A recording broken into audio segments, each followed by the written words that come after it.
আজকে 95% মুসলমান দাতা বাবা, খাজা বাবা, ন্যাংটা বাবা, ফরিদপুরি বাবা, তালা বাবা, এই বাবা, ওই বাবা, হঠাৎ বাবা, পীর বাবা, যত বাবা আছে, মুসলমানদের বাপের কোনো শেষ নাই, আর আমার ভাইদের মায়ের কোনো শেষ নাই।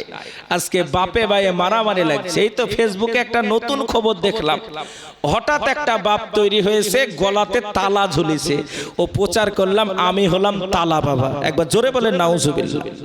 মুসলমানের সন্তানগুলি জানে না কোথায় গেলে নেকি হবে, লজ্জা হয় না, হিতাহিত জ্ঞান নাই, বোধগম্য নাই, বুঝতে পারে না এটা কি ধরনের মুসলমান, হতভাগ হয়ে যায়।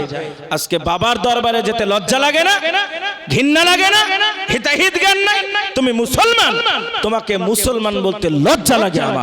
আমার ভাই, বুখারীর হাদিসের মধ্যে বর্ণিত আছে, সহিহ রিওয়ায়াত অনুযায়ী আল্লাহর নবী সাল্লাল্লাহু আলাইহি ওয়াসাল্লাম বলে, তিনটি জায়গা তোমরা যাবে নেকির উদ্দেশ্যে। কয়টা জায়গা জোরে বললাম? কয়টা জায়গা? তিনটা জায়গা। একটা দুর্বল হাদিসের মধ্যে আছে, তার ফজিলত অনেক বেশি। সহিহ দুর্বল দুটোই বলবো, এটা ফজিলতের হাদিস, বলা যাবে, অসুবিধা নাই। আমার ভাই, আল্লাহর নবী বললেন, যদি তোমরা নেকি সঞ্চয়ের জন্য মসজিদে হারামে যাও, এক রাকাত নামাজ পড়ো, এক রাকাত নামাজ পড়লে 1,00,000 রাকাত নামাজের নেকি হবে। একবার জোরে বলুন সুবহানাল্লাহ। আজকে মুসলমানদের হজ হয় পাথর চাপড়িতে, ওরাও মুসলমান। আমাদের গোড়ভাঙ্গা এলাকায় কিছু মুসলমান আছে, এরা বলে নামাজ রোজা কিচ্ছু দরকার নাই। জোরে বলে নাউজুবিল্লাহ। বলে কি করতে হবে? বলে কবরে যেতে হবে, আর ওই আড়তে যেতে হবে, কলকি নিতে হবে, আর মনের সুখে ডুগডুগি বাজিয়ে টান মারতে হবে। এমন টান মেরেছে ওর দিকে তাকালে মনে হয় ও ডাকাত, আজকে চুরি করে এসেছে।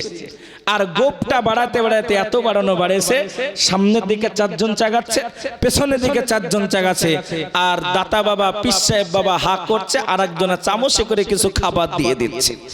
আবার আপনি দেখবেন কিছু বাবা আছে, এদের তেল মাখাতে ব্যস্ত। তেল মাখাতে মাখাতে এমন একটা জায়গা আছে, বলতে হয় না, মরা মানুষ লেচে উঠবে কুটবে না, তাড়াতাড়ি বলে। আজকে সব বাবাদের কারবার, যত রকমের নষ্টের গুড়া আজকে তৈরি হয়ে গেছে। আমাদের মুসলমান সমাজ অধপতনের শেষ কিনারায় পৌঁছেছে।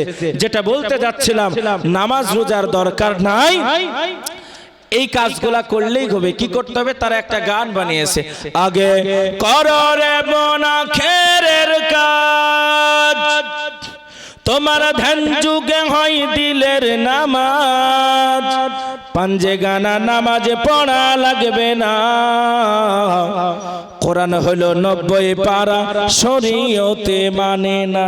টুন টুন টুন জোরে বলেন নাউজুবিল্লাহ। সোনার মানিকেরা, তরুণ যুবক নওজওয়ানেরা, আব্বা জানেরা, কাউকে ছোট করতে চায় না, কাউকে বড় করতে চায় না। হাদিসের মধ্যে যেটা আছে সেইটা আজকে আমি আপনাকে বলবো। আল্লাহর নবী বললেন, 3টা জায়গায় তোমরা যাবে, অগাধ পরিমাণ নেকি হবে। 1 নাম্বার জায়গা হলো, যদি কোনো মুমিন মুসলমান মসজিদে হারামে চলে যায়, 1 রাকাত নামাজ পড়ে, 1 রাকাত নামাজ পড়ার কারণে তার আমল নামাতে 1,00,000 রাকাত নামাজের নেকি হবে। 2 নাম্বার জায়গাটা হলো মসজিদে নববী, যদি কোনো মুসলমান 1 রাকাত নামাজ পড়ে, 1 রাকাত নামাজ পড়ার কারণে 1000 রাকাত নামাজের নেকি হবে। 3 নাম্বার জায়গাটার নাম হলো মসজিদে আকসা। মুসলমানের সন্তানগুলা জানে না মসজিদে আকসা কি। মসজিদে আকসা 1 রাকাত নামাজ পড়লে 500 রাকাত নামাজের নেকি হবে। দুর্বল একটা হাদিস বলি, যদি মসজিদে নববীতে 1 রাকাত নামাজ পড়ো, 50,000 রাকাত নামাজের নেকি হবে। মসজিদে আকসা